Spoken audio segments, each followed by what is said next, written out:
الحمد لله نحمده ونستعينه ونستغفره ونعوذ بالله من شرور أنفسنا ومن سيئات أعمالنا.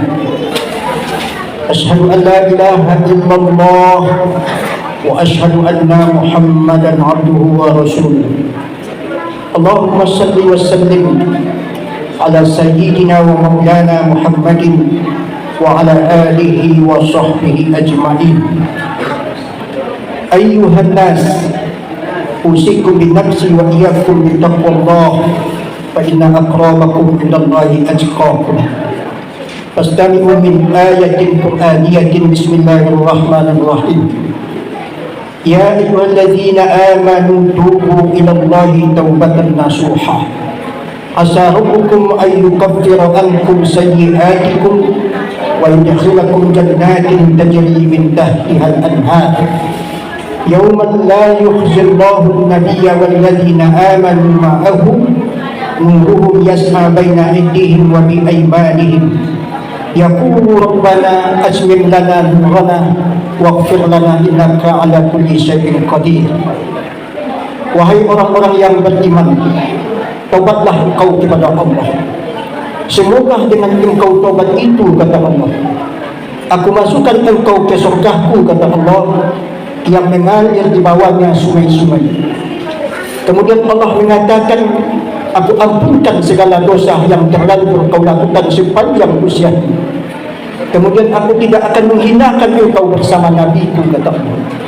Maka ketika itu orang-orang beriman berkata, ya Allah, sempurnakanlah cahaya kami, ampunkanlah atas segala dosa kami, sesungguhnya engkau maha kuasa.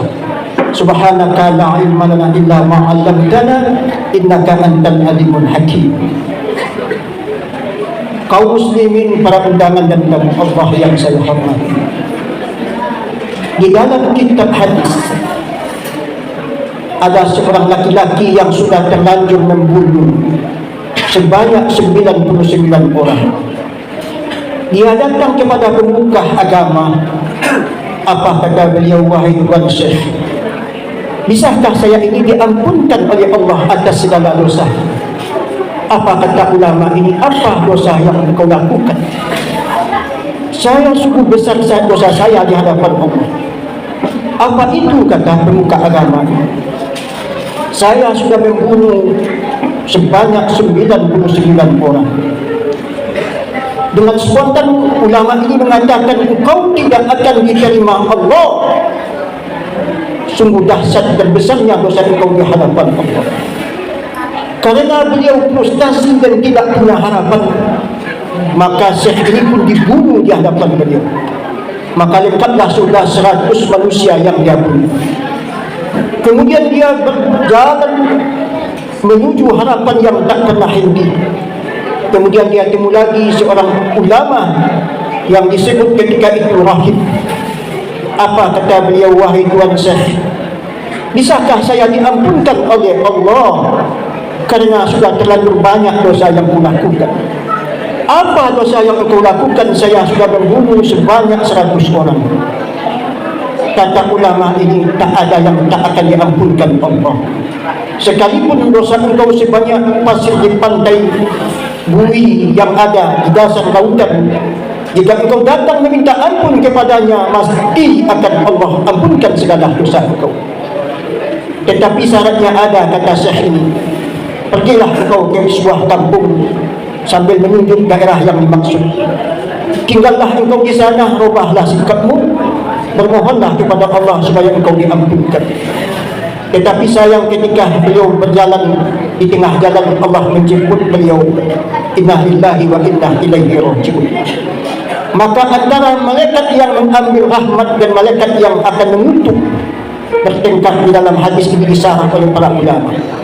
Maka diputuskanlah orang ini diampunkan Allah karena sudah terlalu jauh berjalan untuk menuju ampunan Allah. Inilah salah satu kisah di dalam kitab-kitab hadis yang disampaikan oleh para ulama, yang hadisnya sangat sahih. Kaum muslimin sedang solat Jumat yang saya hormati. Sekarang kita tanyailah pribadi kita, Ada di antara kita berumur 40 tahun, 30 tahun, 45, 50, bahkan sampai 75 tahun. Berapa banyak di telapak kaki ini dosa-dosa yang tak pernah diampunkan oleh Allah. Maka ketika kita berada di usia senja ini, sudah saatnya kita introspeksi diri. Akankah kita bawa dosa ini menuju Allah? Akankah kita tidak mengindahkan dosa yang sudah terlanjur kita lakukan sepanjang usia kita? Atau kita kembali kepada Allah Subhanahu wa ta'ala? Berdosa biasa, yang namanya manusia tak akan luput dari dosa. Tetapi dosa ini sekali-kali jangan dibawa mati.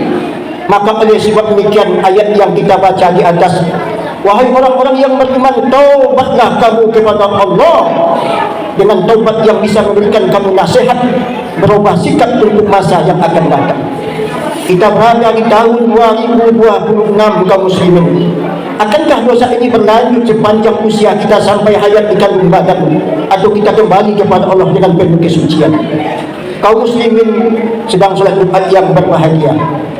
Kalau kita kadang-kadang mencari kerja, kita datang ke kantor polisi pagi, sudah antrian hanya untuk meminta SKCK, surat berkelakuan baik atau surat keterangan catatan kepolisian, yang dikeluarkan bahwa kita tidak pernah terkena infeksi berkelakuan yang tidak baik seperti narkoba, mencuri dan yang lain-lainnya. Kenapa kok persoalan dunia kita begitu hati-hati sementara kita untuk akhirat mengabaikan? Maka oleh sebab demikian, marilah kita taubat kepada Allah. Sekarang pertanyaannya kaum muslimin, bagaimana taubat kepada Allah? Kalau kita sepanjang usia atau pernah sama sekali berzina, minum khamar, mencuri, membegal, bahkan bukan mustahil di antara kita terpidana penjara sekian lama. Sekarang kita vakum, tidak berbuat lagi. Ustaz, apakah kita sudah dikatakan taubat? Belum dikatakan taubat kaum muslimin sedang solat Jumat yang berbahagia. Itu namanya vakum, atau yang diistilahkan dengan off. Maka oleh sebab demikian ulama membuat garis-garis SOP taubat di hadapan Allah. Yang pertama, tanamkan niat yang ikhlas untuk tidak lagi kembali melakukan perbuatan dosa. Yang kedua, mandi taubat. Mandi taubat ini tidak ada istilah dalam hadis kaum muslimin, tetapi ulama mengistilahkan mandi taubat ada sebab. Ketika sahabat masuk Islam, atau sebagian saudara-saudara kita yang dahulu Nasrani dan Yahudi kemudian datang ke hadapan baginda Nabi mengucapkan kalimat syahadat, maka Rasulullah menyuruh para sahabat ini untuk mandi, membersihkan diri. Maka inilah dasar hukum adanya istilah mandi taubat. Itu juga istilahnya mandi balimau ketika memasuki bulan suci Ramadan. Mandi ketika akan Jumat, maka air itu sungguh luar biasa bisa menghapuskan dosa. Dengan syarat kita mandikan badan ini di hadapan Allah untuk mandi taubat. Maka hendaknya kita melakukan apa yang digariskan oleh ulama. Mulai besok, mulai kapan saja, atau mungkin sudah Jumat ini, kita lakukan mandi taubat. Ya Allah, ampunkan segala dosa yang dilakukan oleh tubuhku ini. Maka sekarang aku berada di usia senja, di tahun 2026 ini aku bagi taubat di hadapan Engkau.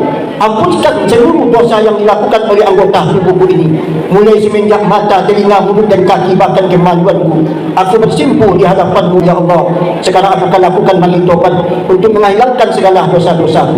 Inilah yang disebut dengan mandi taubat. Kemudian bersimpuh di hadapan Allah 2 rakaat yang disebut dengan solat sunat taubat. Ma min abdin yaznab zanban summa yusalli rak'ataini fayaghfir lahu dzunubahu. Seseorang hamba, kata hadis Nabi, apabila dia melakukan dosa kemudian dia meminta ampun dan melakukan sembahyang 2 rakaat, maka Allah akan mengampuni dia.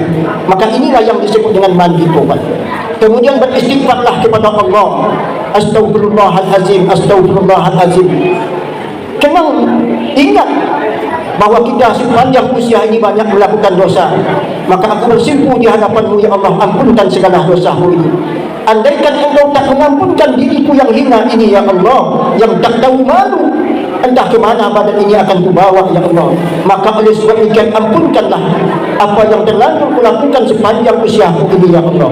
Setelah beristighfar, untaikan air mata. Apa kata hadis Nabi, al-aynan la yamassuhuma an-nar. Ada 2 mata yang tidak akan disentuh oleh api neraka, yaitu mata yang yabki fi jawfil lail, dia bersimpuh di hadapan Allah, beruntaian air mata minta ampun di hadapan Allah Subhanahu wa taala. Kita yakin saudara-saudara kaum muslimin, tanda-tanda orang sungguh-sungguh itu pasti dia akan untayan air mata di hadapan Allah Subhanahu wa taala. Kaum muslimin sedang solat Jumat yang berbahagia, maka oleh sebab demikian marilah taubat kepada Allah. Andaikan dahulu kita melakukan kesalahan, tetapi sekarang saya tak melakukan, Ustaz, apakah itu taubat? Belum, itu namanya off atau tafakum atau vakum. Maka oleh sebab demikian marilah kita bersimpuh di hadapan Allah, melakukan taubat yang sudah digariskan secara fikih. Semoga kita menjadi hamba-hambanya yang penuh dengan ampunan Allah. Fattabi'u ya ulil absar la'allakum tuflihun.